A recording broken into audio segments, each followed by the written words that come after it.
99% ऐसा ही होता है कि जो हम खुद के लिए सोचते हैं वो सही नहीं होगा।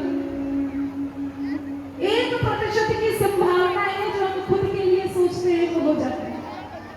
तो भगवान यही कह रहे हैं कि मेरे अनुसार चलो। भगवान पे सब छोड़ दीजिए कि ना आप जो सोच रहे हैं वो करिए, हम देख लेंगे। तो भगवान जब अपना करते हैं ना तो हमें ऐसे ही दिखा देते हैं कथा करने के लिए।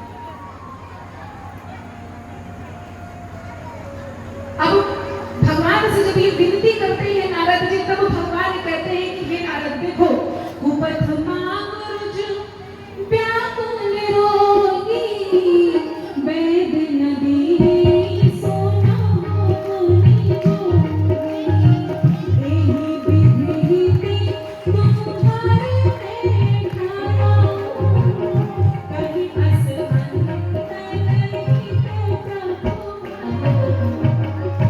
भगवान कहते हैं कि नारद, जिस प्रकार से एक रोगी बीमार हो, पेट दर्द हो रहा हो, और उस रोगी को डॉक्टर पेट दर्द की ही दवाई देता है, ना कि सर दर्द की, उसी प्रकार से मैंने भी ये ठान लिया है कि आज तुम्हारा हम कुछ अच्छा भला करेंगे ही। लेकिन नारद जी ऐसे मोह से ग्रसित हो गए कि उन्हें ये बात समझ में ही नहीं आ रही है। नारद जी तो बस ये कह रहे हैं कि विवाह कराइए स्वामी, कैसे भी कराइए।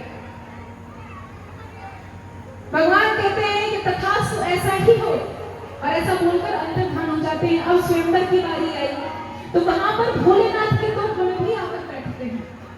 स्वयंवर की बारी आई तो जैसे ही कन्या वरमाला लेकर बाहर निकलती है, वैसे ही नारद जी छटपटाने लगते हैं कि अब वरमाला मेरे ही ऊपर पड़ेगा, क्योंकि मेरा चेहरा तो विष्णु भगवान जैसा है, मुझसे ज्यादा सुंदर तो इस पूरे ब्रह्मांड में कोई नहीं है।